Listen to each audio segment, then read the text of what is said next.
There's actually good and good stories, and stories does not have to be bad to tell it. Sometimes stories are in the processes, not necessarily or totally in its entirety in the outcome. You don't have to have everything to tell a story. That a story doesn't have to be big to tell it. That you can seemingly tell your own small stories and small journey as well and share it with the world. Storytelling connects to being present. If you're present, that's when you can really tell incredible and powerful stories. AI cannot actually tell your story in the way you will tell it. Even though AI can enhance how you tell your story, but AI should not take away your creativity to actually write and tell your story. Yeah, hello. It's great to be sharing the second version of storytelling. And as I was thinking about like this topic and what I want to talk about around storytelling, 2 months ago, I was having a lunch with a friend, Reverend Friars, and we were chatting. And Reverend asked me a question. He said, "Ahmed, why do you actually tell stories?" And I said to her that I want to inspire other people to tell their stories. That's why I tell my story. That if my story could give other people the courage to tell theirs and to share theirs, then I'm going to be doing that and I'm going to be telling my story. And that's why I tell story. And not only that, I also tell my story to contribute to the diversity of thought and the diversity of inspiration happening in the world today. That inspiration doesn't have to be the likes of Simon Sinek or Adam Grant or Brené Brown or Susan Cain. I mean, I'm deeply inspired by those people, but inspiration doesn't have to be them alone. That I can be an inspiration too. That somebody like me, Ahmed Kayode Alabi, who has walked through a particular journey, grew up in the slum of Makoko, and be able to navigate life myself. Like, how do I also tell that story as well, and how do I tell the story from that perspective as well to inspire other people who look like me, or to inspire other people who share the same skin color such as myself, to inspire young Black African that it is possible to dream. And that's the reason why I tell my story. And I understand that that comes with a lot of baggages. I understand that that comes with its own challenges. And I understand that that actually also comes, with its own struggle as well. That, being a Black African, telling your story, it means that a lot of people would come to you for help. It means that a lot of people will come into your DM for support. It means that somebody might say, "Come and give me money." That probably I do not have. "Come and raise money for me to get into university," which probably I can't do all the time. Or somebody will say, like, "Come and help me review application," which I can also do all the time. I can review thousands of applications. So it comes with its own struggle. But even those people are being inspired. That's why they are coming to me as well. And for me, it means that I've passed my message and I've contributed to that thought process. And, and for some people who would not probably reach out to me as well, but feel inspired by the work, is the reason why I tell the story, that I wouldn't allow the baggages of, telling my story to affect me to tell my story to the world and to contribute, to a world that is diverse, a world that is, that is unique on its own. And, it's also good that, I mean, this month is like Black History Month, and it's very, very important to also like tell the story of like, Black African who came into the UK and what decided to change the narrative, who decided to rewrite the narrative, who decided to actually reclaim the narrative. And if telling my story of how I'm thriving within the United Kingdom, or how I'm struggling to thrive, or how I'm managing and contending with the idea of thriving and struggling, but still finding a pathway for myself, if telling that story would inspire somebody else, then I'll keep telling that story. And it's the reason why I do tell stories. So if anybody asks me, "Hamed, why do you actually tell story? Or why do you tell stories?" I tell them that I tell stories because I'm contributing to the diversity of thoughts and the diversity of inspiration. And I'm also contributing to a world where people can feel comfortable sharing their story. People who look like me and who share the same experiences and live the experience such as myself. And I'm also contributing to a world where I'm inspiring others to tell their stories as well. And that's the reason why I'm actually like telling my story. And it leads me to the next thing I want to talk about, right? It leads me to the next thing I want to talk about, which is what are the processes of then telling that story? What are the processes of telling that story? What are the things we need to do to tell stories? I could also recall that whenever I teach storytelling or whenever I talk about storytelling, people tell me that they don't know how to tell their stories, Or people tell me that they struggle to tell their stories. Or people tell me that they are scared to either tell their stories. And I understand that storytelling is very, very hard and storytelling is very, very difficult. And one of the ways that I've learned to do that is, there is a term in psychology called the mere exposure effect. And I know it's also being used in therapy. It's called exposure therapy in therapy. The first step to learning our stories, there is what we call the story awareness, that you can't just tell a story to understand it. You can't just tell a story, rather, you have to understand the story to tell it. You have to understand what that story is. You have to understand yourself, and I think that's why it's important to process a story before we tell it. And it's the idea of like, you have to reflect on your story. So what's that story exactly? What's that journey? What's the idea of storytelling? What's that my story? What is it exactly? And what is it exactly that I want to tell the world? And, by exposing yourself bit by bit to the story, then you're able to tell it. So one of the ways to do that is to have story reflection and contention. So there's a term in psychology, or it's used in psychotherapy, called the mere exposure effect. I think the therapy is called exposure therapy. And it's where, when you're scared to do something, you're being exposed to what you're scared of or what you're afraid of bit by bit until you feel comfortable doing it. And I think that can be applied to storytelling, especially for those who actually struggle to tell their story. That the first step to tell a story is to understand the story you're trying to tell. That you can't tell a story without actually understanding it. And to understand the story, you have to be aware of that story. That comes with storytelling awareness, being aware of the story. And, and that comes with like maybe just sitting with yourself, right? Reflecting and contending with the story you want to tell. And by reflecting on that story, you're able to understand the stories you want to tell and how you want to tell it. And, for you to be exposed to that story you're trying to tell, for you to understand even yourself and the story you want to tell, you need to have what we call story conversation. And this story conversation actually involves, speaking with a friend that you trust to actually tell that story, right? So you can walk up to a friend and be like, especially a friend that you can trust, or somebody within your network that you can really trust, to help you make sense of that stories that you want to tell. I mean, I think this also happens in therapy, right? When you go to therapy, you're trying to make sense of some certain things that is going on in your head. So story conversation is, you trying to make sense of the story, you trying to understand the story, you trying to, tell the story. And that's hard. That involves some level of vulnerability. That is extremely, extremely difficult.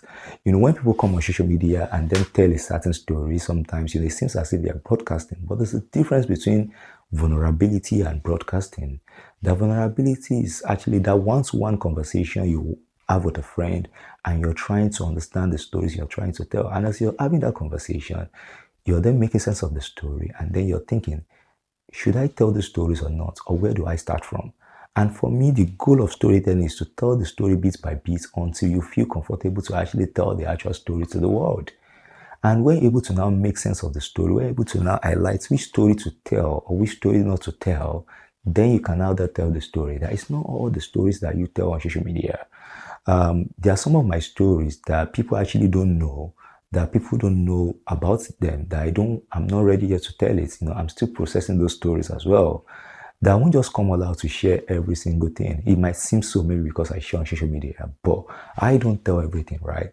And it's me going through this process of like reflecting on my story, trying to understand the story, trying to have conversations with friends that I can trust to understand the idea behind that story. Like, what message am I even actually trying to pass? Why am I actually telling this particular story before I then tell the story? So when you're thinking about storytelling, think about the exposure therapy, the mere exposure effects, whereby you're exposing yourself to your own story, even though it's your own story, before then you can actually really tell it. So the goal is to share bit by bit until you feel comfortable to tell the story. Now, there's something that I started reflecting on, right? And it was the nexus of storytelling. Like, how does storytelling actually really, really work? How do you tell similarly good stories, sad stories, positive stories and negative stories? That is actually good and good stories, and stories does not have to be bad to tell it, right? But good stories can also become negative stories in the way we tell it. That's the nexus, right? That good stories can become negative stories in the way we kind of like tell it. So, if you're telling a particular story and you're actually showing off that, oh, I'm the best of the best and I'm the number one here, that kind of story doesn't really inspire anybody. Such a story might seem like a good story, but then you end up becoming a negative story. I'm the richest, I'm the wisest person. Like, are you the one to tell yourself you're that, right? Such story can then become negative story, and that's the nexus of storytelling. That actually even sad stories can become negative stories in the way we tell it. So, for example, I've seen people who have come on social media to share a story, and at the end of the day, they got so much negative remark that they end up, committing suicide because of that. And I mean, I don't wish that for anybody. And it's the reason why we need to understand our stories before we tell it. And for me, when I'm trying to understand that story, I'm also trying to understand the consequences of the stories as well. That actually putting yourself out there and telling your stories also have consequences. And I'm actually ready for that consequences as well. But if you have gone through a storytelling process, if you expose yourself to that story, understand the story, have conversation with yourself and other people around that story, people you can trust, it means that you would have accounted for the consequences that might result from actually coming out to tell that story. So when anybody actually send any remark to you, you're able to withstand that because you've been able to process that as you're about to tell the story. So sad stories can actually end up becoming negative stories in the way we tell it. And that's the reason why we need to understand our stories before we even tell it. So and it's something that I'm still contending with the idea of like how sad story end up becoming negative story. But sad stories can actually become positive stories as well. What inspiration do we want to draw from the stories we are trying to tell? Sad stories can become positive stories in the way we tell it. And I've, done that even from my own personal journey and from my own personal experiences. I've seen other people have turned their sad encounter into a positive story and into a positive light. That story sometimes, especially when you're doing like change making work, for example, if you're telling a story of somebody who have gone through a whole lot of hardship and then your intervention actually supported them and helped them through, even though maybe help them through, maybe your intervention helped them or your intervention didn't even help them. A seemingly negative story, for example, a child who didn't maybe pass after you paid for their scholarship, they end up not passing their exams. It might seem that, you've wasted resources or you've wasted money. And that's not a good story to tell. But that story can become a positive story because sometimes stories are in the processes, not necessarily or totally in its entirety in the outcome. So, for example, maybe during that process, they've learned how to manage their time better. Maybe during that process, they've learned how to, overcome failure or rejections. Maybe during that process, they've learned even how to ask for help. All of those things are part of the story as well. They are processes of story and they are processes. It might not lead to the outcome that we want, but they are also positive in that story and positive in that journey. So there are ways we can actually then tell that story from a positive light as well. And, obviously I'm speaking on this in the context of the people we are working with, right? If you're into change making. But even personally, when we fail and when we get rejected, right, there are processes within that stories that we can tell. The story of our rejections, for example, the story of our rejection can become a positive story that we can use in another application, for example. You've turned a seemingly bad story or a seemingly sad story or a seemingly story of failure into a positive story by identifying our wins in the process. So I think, again, the reason why we say we don't have a story to tell is because we do not reflect. And I feel that if you reflect, you're able to see and identify the processes and the wins. In fact, starting something is a win on its own. And learning through that journey, it's a win on its own. So, and that's the idea of how sad stories can become positive stories. And good stories can become positive stories as well in the way we tell it, right? So again, it's the way we tell it that really matters, in the way we actually tell that story. And that comes with awareness. So good stories can become positive stories. And good stories can become sad stories if you don't tell it in a positive light, right? So if, for example, you've won something and, you've learned through that process, of winning, there was something, a formula that worked for you and you want to inspire other people, you can tell that good story and that good story then become a positive story. So again, there is good and good stories, right? And stories does not have to be bad to tell it. And now there are some case studies that I would share with you. And these are case studies from, some of my friends and some people that I deeply, deeply respect. I have a huge respect for these people and I deeply, deeply inspired. I am deeply, deeply inspired by the work that they do. Henry Anomodo is one of those friends, and I think he's somebody that I love to have conversation with. He's somebody that I can call at night and we can go on for like 2 hours, actually just sharing deep thoughts and reflecting together. He's one of the best minds that I have known, and I think he's just an incredible, amazing person. And whenever I teach storytelling, I actually most times share a story that Henry shared when he was still a Teach for Nigerian fellow. And this is a story of one of his people, Ojoka Johnson. And Henry said this, in this story that he shared on his Instagram. You can follow him at Henry Anomodo on Instagram. And he shared the story. He said, meet Ojoka Johnson. He is 18 years old and he's my people, a primary 6 people. Last 2 years, when he just joined the class, he told me he was ashamed to be in primary 5, to be among these small, small children. Who wouldn't be? Today, it's always a thing of pride when I see him enjoying himself in the classroom. His concern now is just to learn.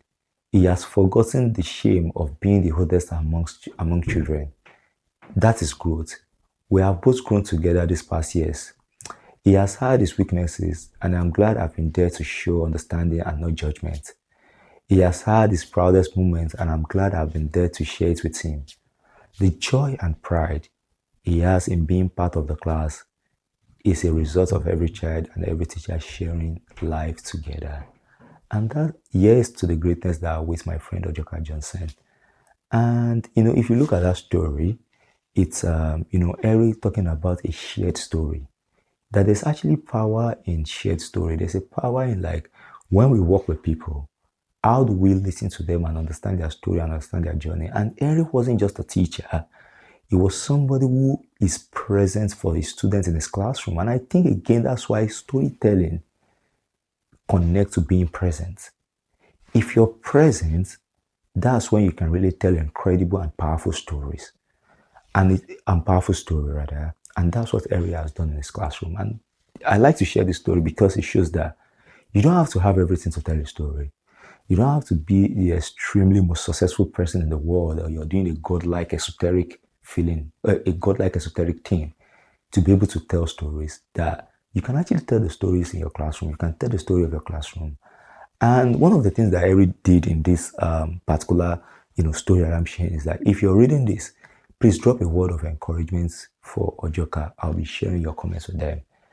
It's also that storytelling is also a way to call people to action.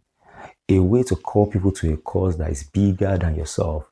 A way to tell people that even though you're in this classroom teaching young people or teaching students, there's much more other people who want to share in this world and who want to support this work and this cause. That you don't have to have everything to tell a story. That a story doesn't have to be big to tell it. That you can simply tell your own small stories and small journey as well and share it with the world. And it's what I want to talk to you about today. Okay, there are some other case studies I also want to share. And this is also my own story as well, right? It's a story of myself, and it's a story that I put out there. I think this story was, I think it happened about 15 years ago. So it's a kind of like a long, long story. More than 15 years ago, I think. It was after my secondary school education. So I said in this, story as well that after my secondary school education, which was many years ago, I applied to a primary school in the neighborhood seeking a role as a classroom teacher. I had my interview and test and I passed. I was also put on probation for a week. At the end of the week, I was told I wasn't qualified for the job. I remembered the principal then of that school said, "You're not good at teaching." Then I had like basic word processing skills, and he advised me to get a job in that area. Maybe that is better for me. I felt bad, but deep inside my heart, I knew I was good at teaching others. I left the school and applied to another school where I got the role of a basic education teacher. I did the job so perfectly well that I was commended by parents and teachers alike, to the extent they never wanted me to leave. Today, I have facilitated several sessions as an educator. I will lose count if I should start counting.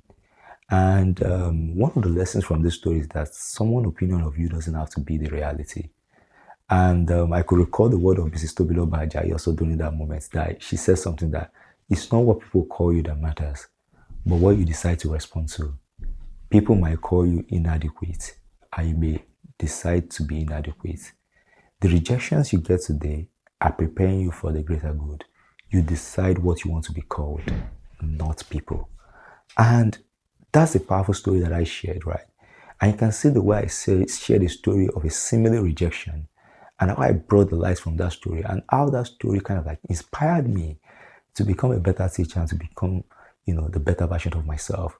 Maybe sometimes rejection is not what limits us. Rejection is actually reminding us that we can be better than who we are yesterday, that we can be the best version of ourselves.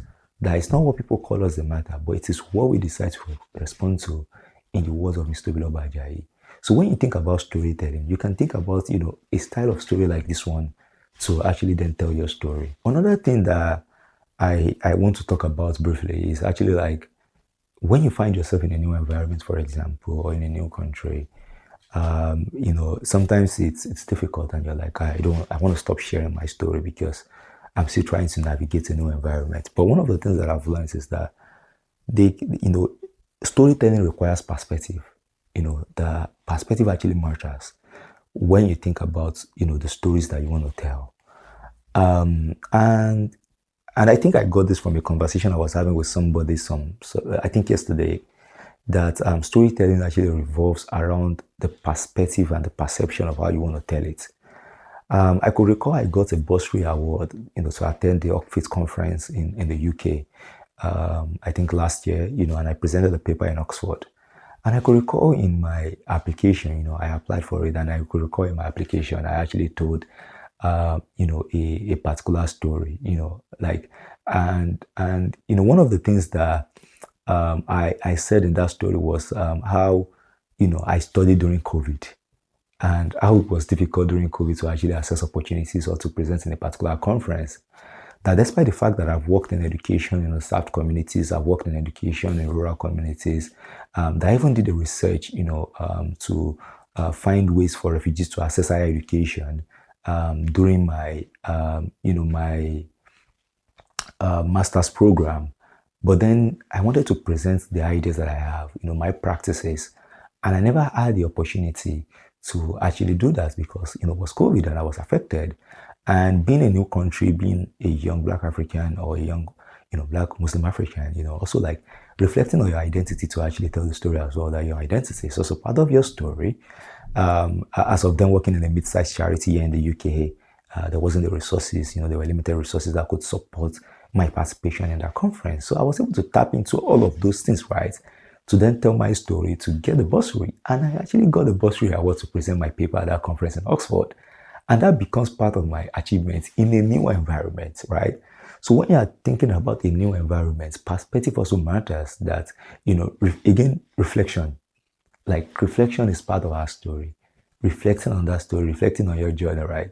Who would have thought I would have reflected on COVID-19 as an entrance towards participating in conferences or high-level events? And I think I did it for like two different kind of opportunities at two different kind of events, where I told the story of how like I'm a young, researcher or early career researcher who doesn't, have the, opportunity to present my paper during COVID-19. And I think, the idea about identity is that identity doesn't have to be one thing as well. Your identity is shaped by the experiences you have. That, the identity I have in Nigeria sometimes can be shifted when I come into the UK as well. Like, identity is based on the relationship with other people as well. That identity is not just something that is sometimes fixated, although they are part of our identity that can be fixated, like being black, for example. But in terms of like interaction, identity actually interacts based on the environments that we are in. So the identity that I probably will be portraying in Nigeria might probably be different in the UK. And I think being able to understand the relationship between our identity and our environment is where we can get the stories to tell in a new space and in a new environment. And I think I just really want to point that out, that, storytelling doesn't have to be told in one single environment, that we can tell stories in multiple environments and in multitude spaces as well. And our identity changes, based on that relationship and interaction of how we tell that stories as well, right? And there are some times where I'm, talking to a particular audience, and then because of those audiences, I have to like reshape that story. It could be the same story that I'm telling, but again, I'll have to tell it in another approach as well, right? So I think it's very, very important to rethink our model of storytelling as well, depending on where we are and depending on also where we move to or where we live in. There's a story I also want to share, and it's a story in one of my applications. And there was a particular question. I think it was for like the Melting Foundation Global Service Accelerator that I applied to. I think it was I also applied to this in 2023. I think I can remember. Yeah, I applied for the Melting Foundation Global Service Accelerator in 2023. And this question is powerful, right? Because it kind of like made me think about my educational journey and, my experiences as well. And it was like, please tell us about your educational journey. How have you experienced education? That was the question.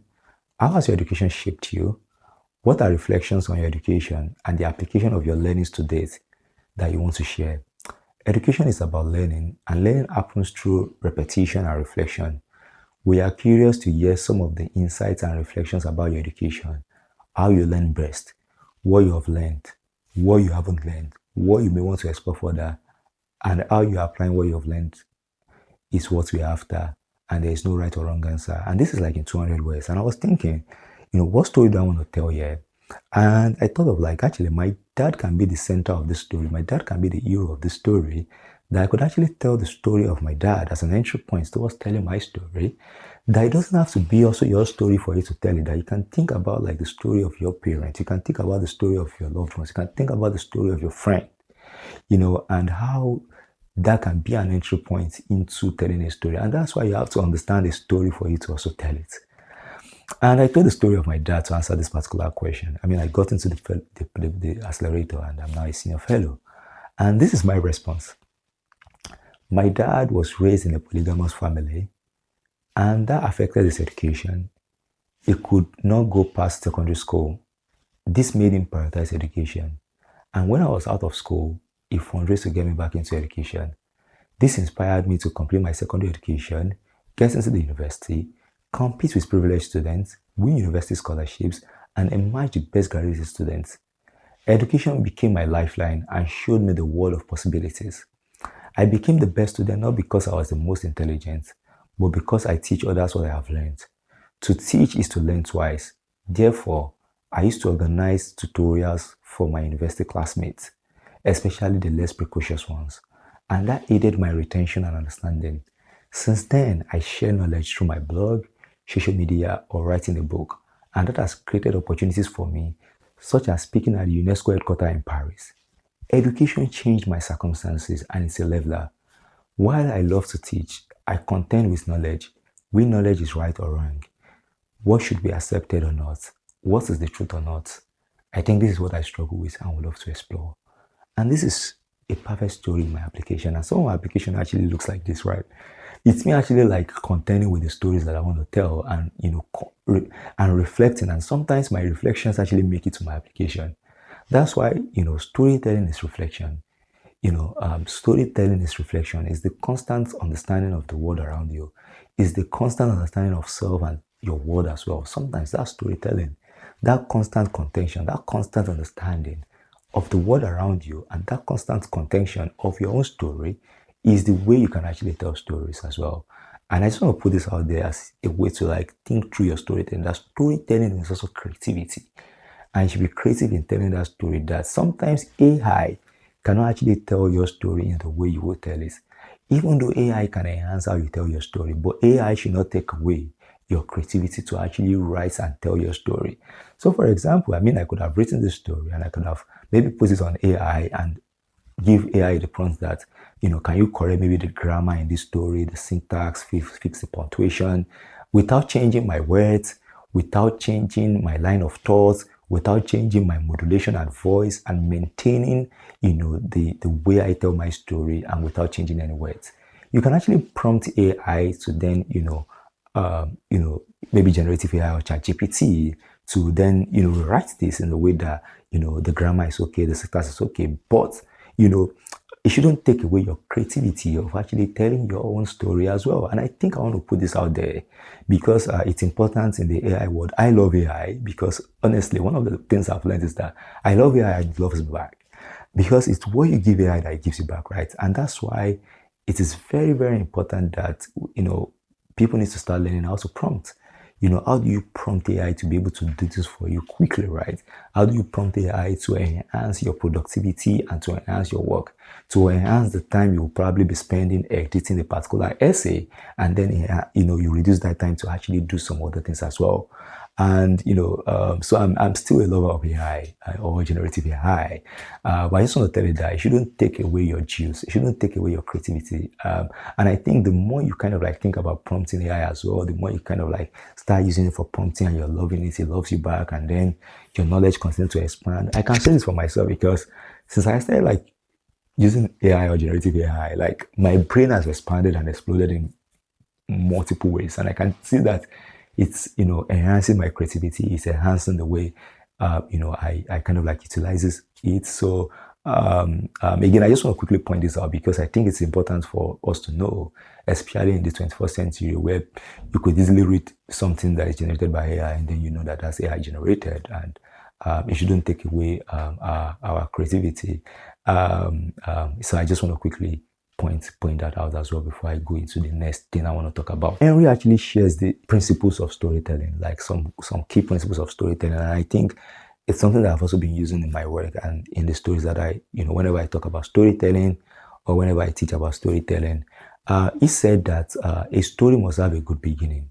So when you look at all of the stories that I've told, all the stories that I've been telling, those stories must have like a good beginning. What's the, you must hook us from the beginning. Like when you're telling the story, immediately from the story, like for example, when I say my story is part of the larger African story, and I owe a debt to all of those that came before me, that in no other continent on earth is my story even possible. My story is part of the larger African story. And I owe a debt to all of those that came before me, that in no other continent on earth is my story even possible. That story was drawn from, Barack Obama's speech when he said his story is part of the larger American story, and he owe a debt in all of those that came before him, that in no other country on earth is a story even possible. And that's like a good beginning. Somebody hearing that immediately is hooked to that story. They want to hear that story. So a good story must have a good hook, must have a good beginning. You also have to decide who is the hero of the story and focus on the subject. So that's like a center story. So who is like, this story actually centered upon, right? You want to decide, is that you? Is that your dad? Is that your parents? Is that, somebody you've worked with? Is that a friend? Is that somebody who, you need to decide who is the hero of the story and you focus on the subject. Another thing is that if you're telling a story, you also have to give value. Are you actually telling a story to entertain? Are you telling a story to inspire? Or are you telling a story to actually inform other people as well? So I think it's also important for us to like think about storytelling from that perspective as well, that we can actually give value through storytelling, that we can entertain through storytelling, we can inspire through storytelling, and we can also inform. Again, there are some stories that I share, and there are stories that surrounds my, like, for example, I want to talk about my scholarship process. So I want to talk about like some of, the fellowship I've won or some of the program I've won. And one of the ways to tell them is to blend that into a story, right? To inform people about that particular program, or to inform them about that particular fellowship as well, or to inform them about a particular, story I want to tell about, my work. For example, I want to talk about my work, what I do, or the edtech platform that I've launched.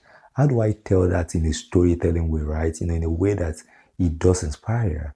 So you're actually giving value through that process as well. You can also tell a story to actually inspire. So the reason why, I tell the story of my rejection is to show people that, that if I win something, that the win didn't just come like that there were processes towards that win, that there were multiple rejections towards that win. So I don't want to just tell you that, oh, I've won this thing.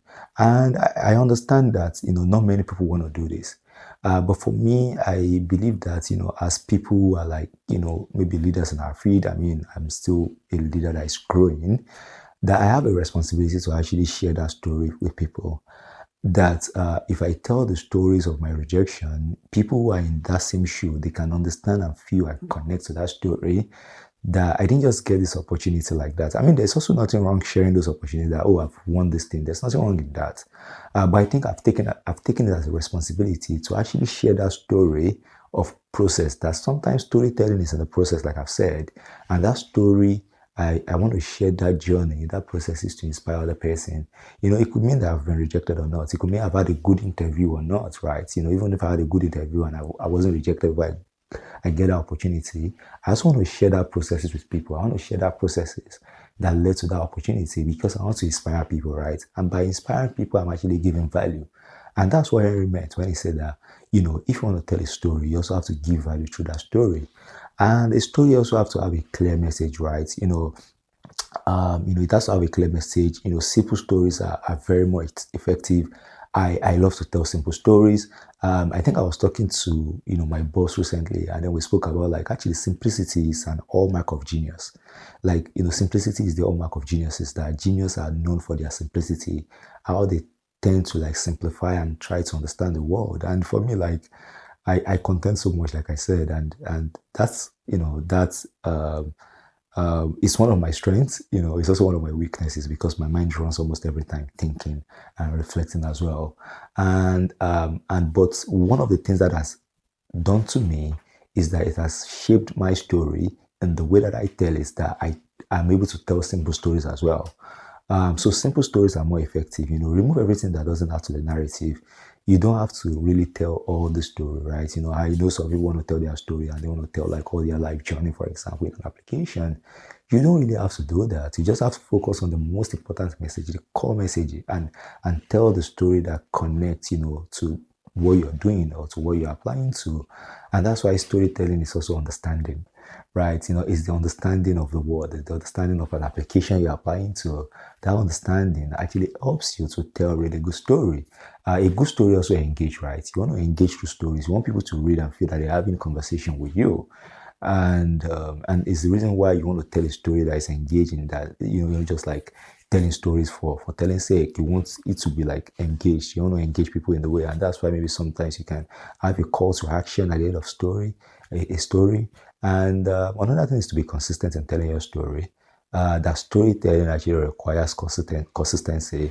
Recently, I read something called social media cadence, and it's like how people follow your journey and follow your story, and they become your community and they become your followers, right?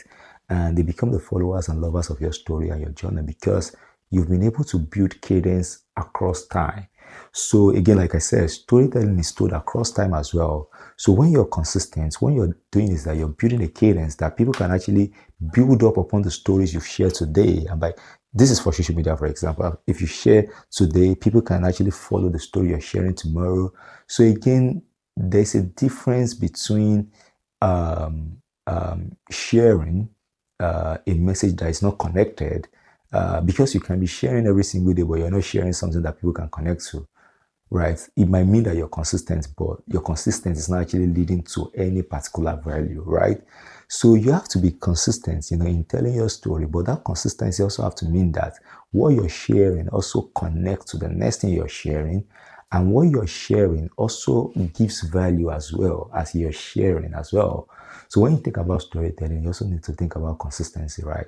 And but consistency not for consistency's sake, consistency that gives values as you share as well. Whenever I teach storytelling or I speak about social media, this is something that I usually share. With with people as well, especially young people.